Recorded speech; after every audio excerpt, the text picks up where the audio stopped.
Good afternoon, everyone. Sir, good afternoon.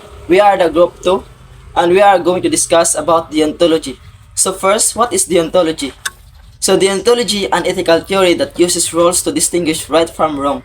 It places particular emphasis on the relationship between duty and the morality of human actions.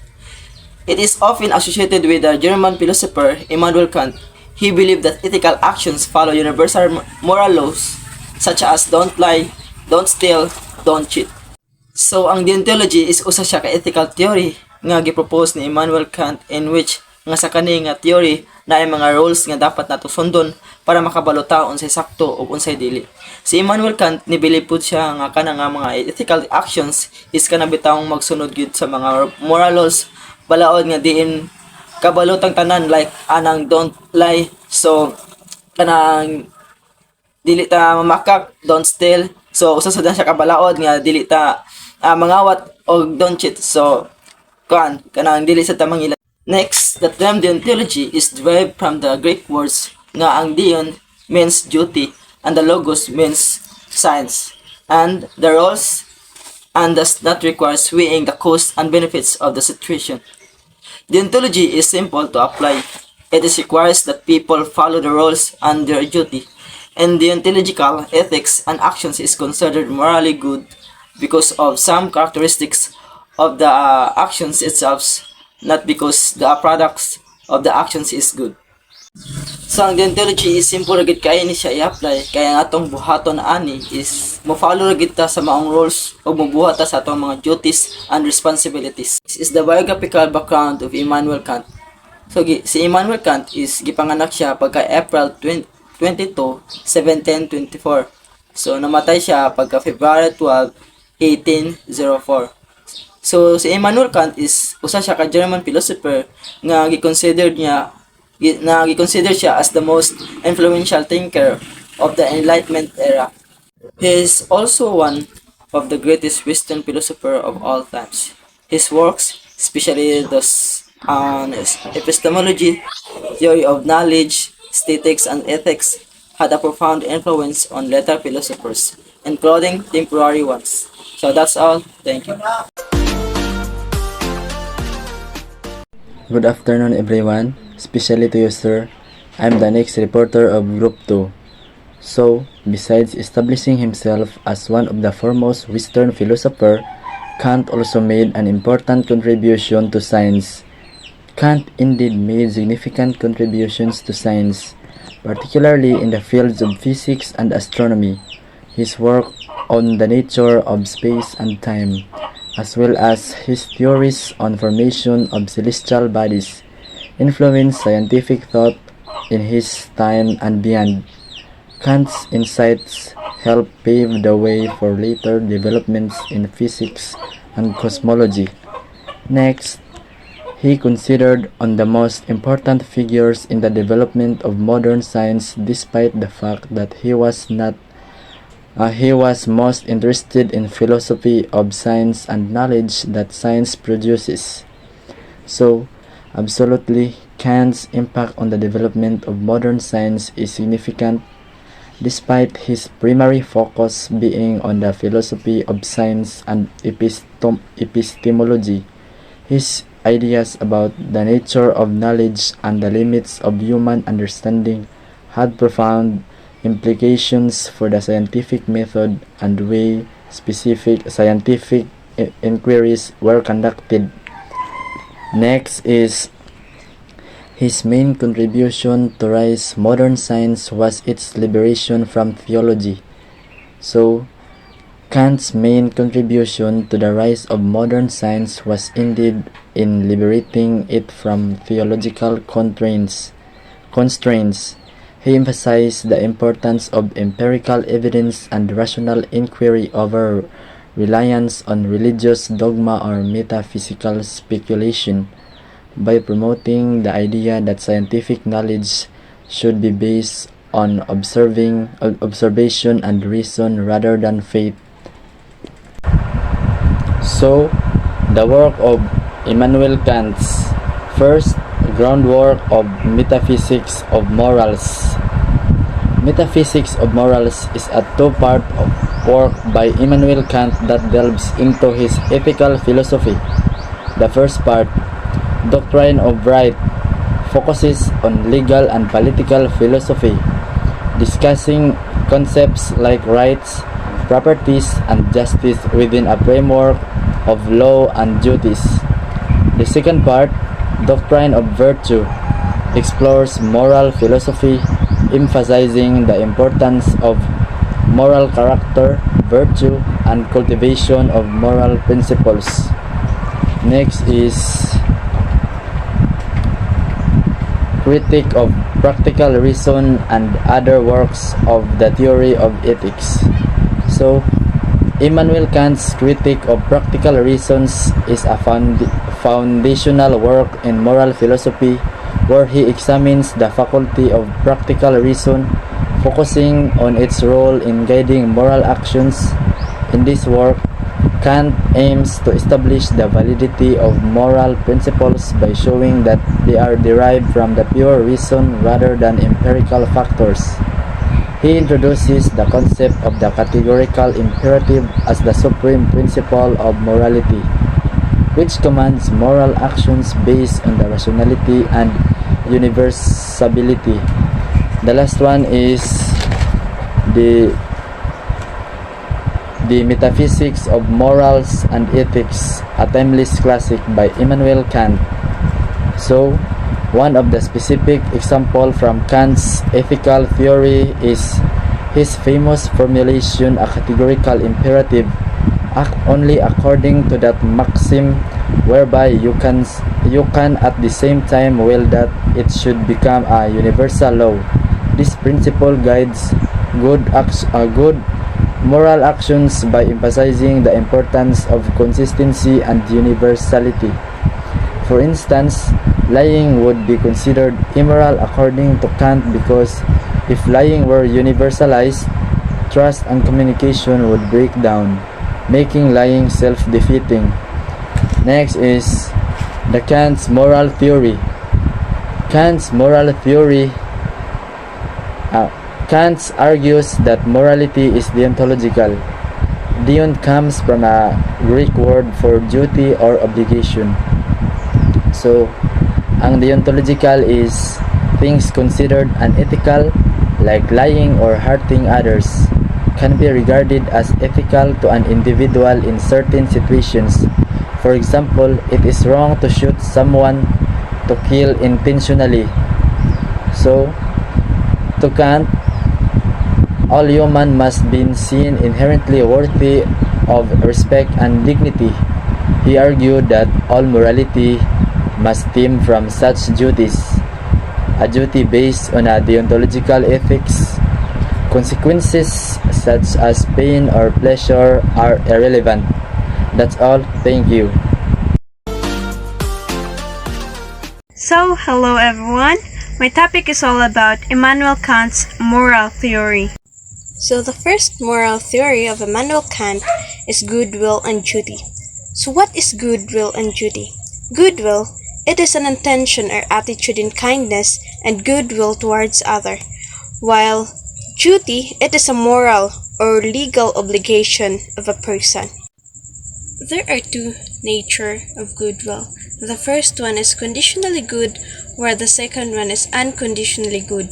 So, conditionally good refers to action or things that are good under a certain condition or circumstances, like for example, money, power, strength, characters, and even happiness. So, this type of goodwill is it is refers to kanang action which is na ay nagpalikod, or action that have a circumstances behind kanang those things. Then why did we consider those money, power, characters or as an examples of conditionally good?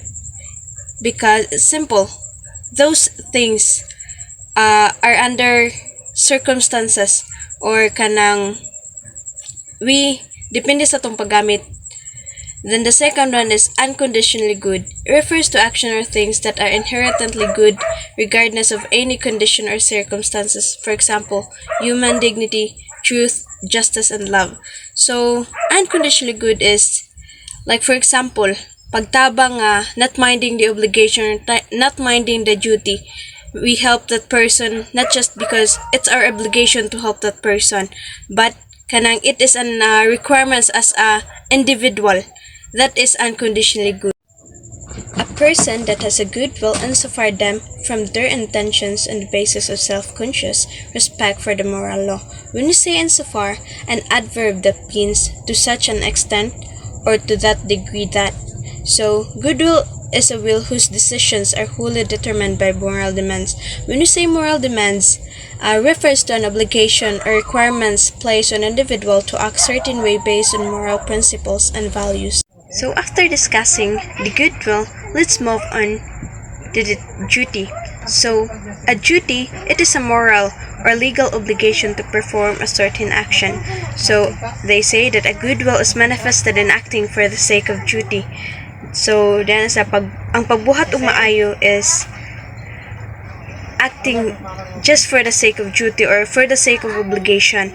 So duty is an objective maxim irrespective of all the object of desire. So Kant said that duty is the necessity to act out of reverence for universal law. So Immanuel Kant said that kanang duty is a necessity for the universal law or a reverence for the universal law. So it is the presence of desire that could operate independently of moral demands that make goodness in human being constraints on essential elements of the idea that is called duty.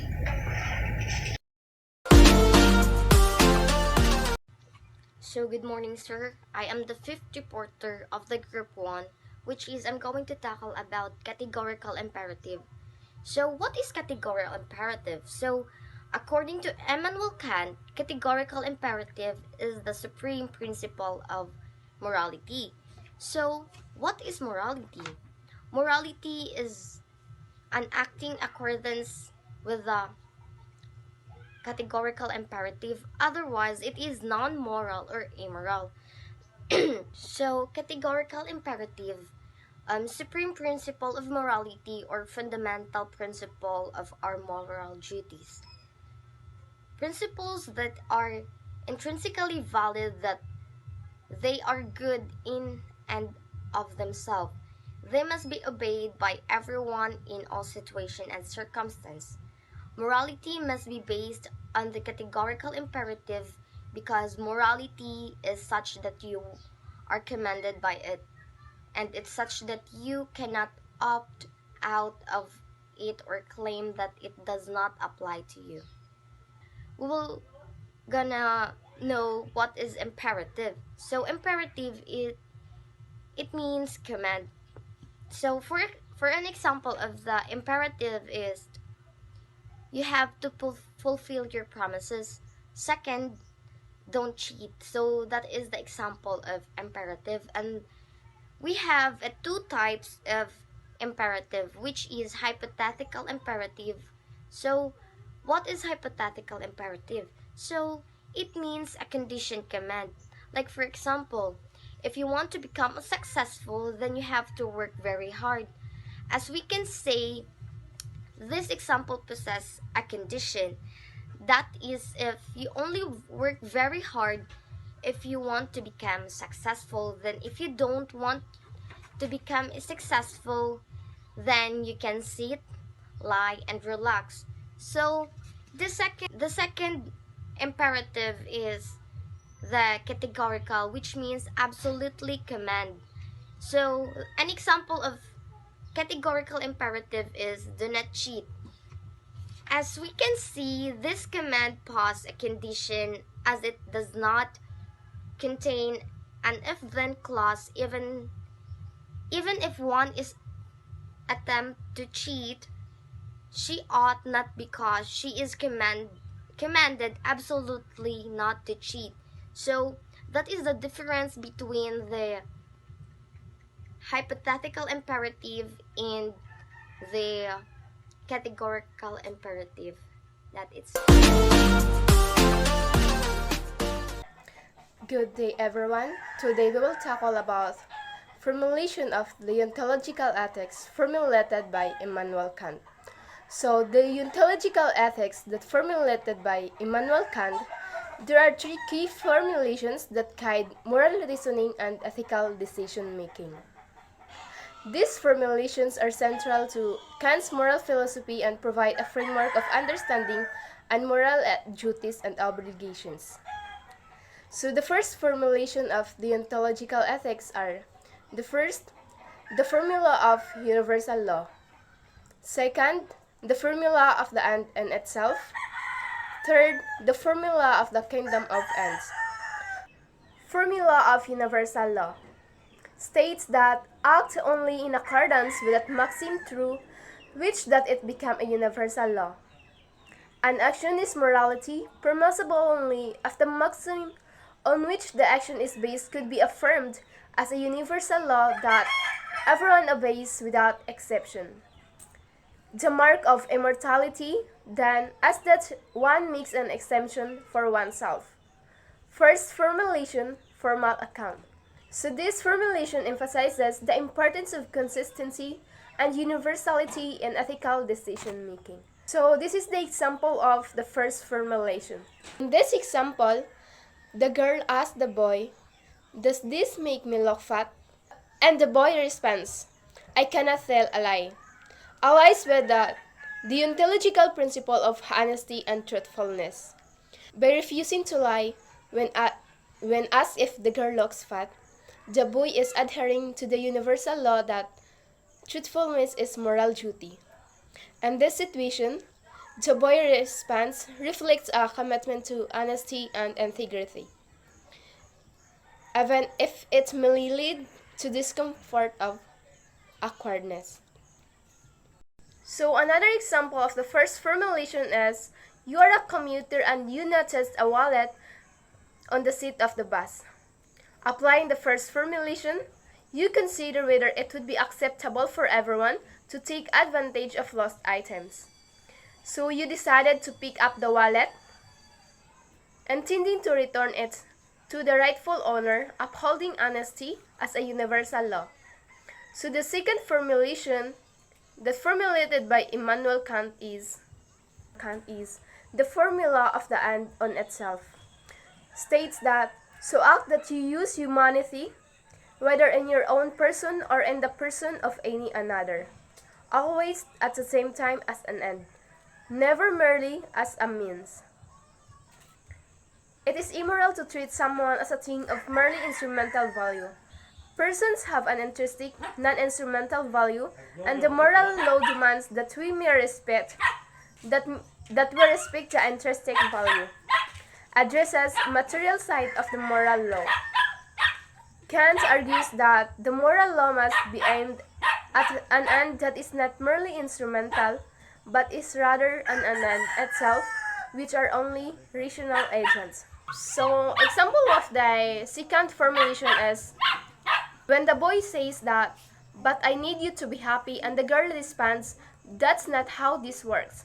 It highlights the importance of respecting the girl's autonomy and intrinsic value. The girl's response asserts her right to pursue her own happiness on her own terms, emphasizing that individuals should not be instrumentalized for someone else's benefit, aligning with the principle of treating others as ends in themselves in deontological ethics. The third formula of deontological ethics is the formula of the kingdom of ends, but this topic is reported by Jane Olga. So thank you. So now, let's move on to the last categorical imperative, the last formulation, the third formulation of Immanuel Kant, where the formulation of kingdom of ends. So, the formulation of the kingdom of ends. The notion of a universal law provides the form of the categorical imperative, and rational agents as ends in themselves provide the matter. These two sides of the categorical imperative are combined into yet a third formulation. So next is act in accordance with the maxims of a member giving universal laws for a merely possible kingdom of ends. This just means you should act according to principles that you would want everyone else to follow, where your actions should contribute to an ideal moral community where the intrinsic worth of every individual are respected. So, set yourself as as a good example in your society, in your community, in your place. Nga, like, kanang, ang ubang tao, like, di lang ubang tao, but tanan, nga mo follow sa, like, good nga kanang kuan nga imuhang gipangbuhat. Then, lastly, is a kingdom of ends is an ideal in which all citizens freely respect the intrinsic worth of the humanity in all others because of an autonomously self imposed recognition of the bindingness of the universal moral law for all rational agents. This just means that rational beings, using their capacity for reasons, recognize and impose upon themselves the moral laws that are universally applicable and obligatory for all rational beings. That being said, nga walay exemption.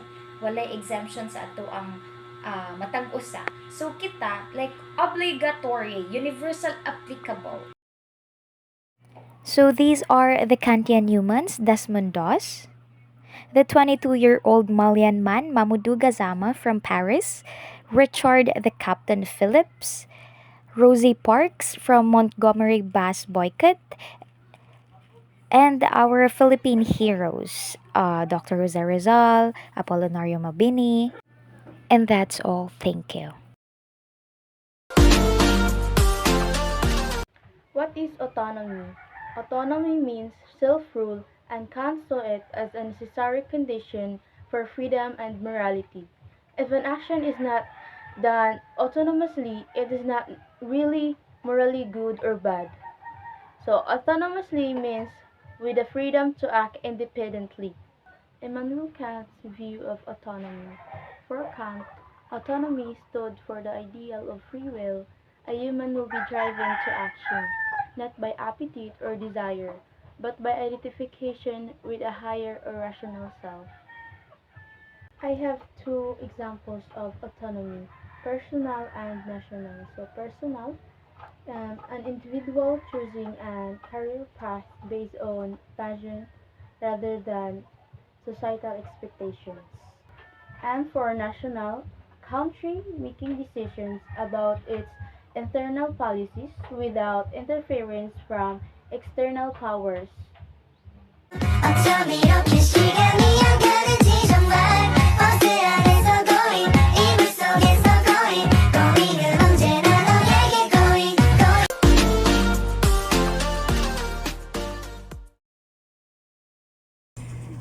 Good day everyone, especially sir. Today we will tackle about heteronomy. What is heteronomy? Heteronomy refers to a moral theory where moral principles are derived from external sources, such as societal norms, religions, doctrine, or authority figures, rather than from individuals' own reasoning or conscience. These three Greek words are instructive. First, ethos means self. Second, heteros means other. Third, nomos means law. These three Greek words are instructive: ethos, heteros, and nomos, which means self, others, and law, respectively. Hence, when we combine ethos and nomos, we get autonomy. Heteros and nomos to heteronomy. Next is the human are rational.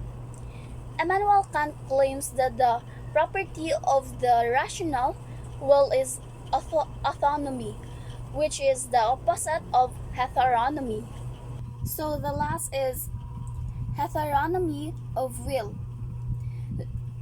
Heteronomy of will, the will determination by person or coordinations other than oneself. Heteronomy, any source of determining influence or control over the will, internal or external, except an determination or the will by moral principles. Heteronomy of will means that determining influence or makontrol nimo ang will. And that's all. Thank you. So good afternoon. I am the last reporter, so I will going to discuss the significance of understanding deontology and ethics. So the first one, deontology is it guides an ethical decision making. So deontology provides a structured framework for individuals to navigate moral choices rather than focusing on the outcomes. So deontology mao ni siya ang mag-guide sa usa ka individuals to consider unsa nga moral principles or duties are na involved, helping them choose the action that aligns those principles, irrespective or the consequences. So, for example, let's consider the scenario where you find a wallet that the deontology it will guide you to return it to the rightful owner because it is the morality right thing to do regardless of any potential reward. So the next one is emphasize moral duties and obligation. So deontology mao ni siya nag-underscore sa importance of fulfilling one's moral duties and obligations regardless of the outcomes or personal. So the next one is protects human dignity and rights. So deontology prioritizes respecting individuals' rights and dignity. So for instance, let's consider a scenario where you witness someone being bullied at school or at work. So with deontological principles, you'd intervene to stop the bullying and protect the victim's dignity, even if it means facing social backlash or risking personal safety.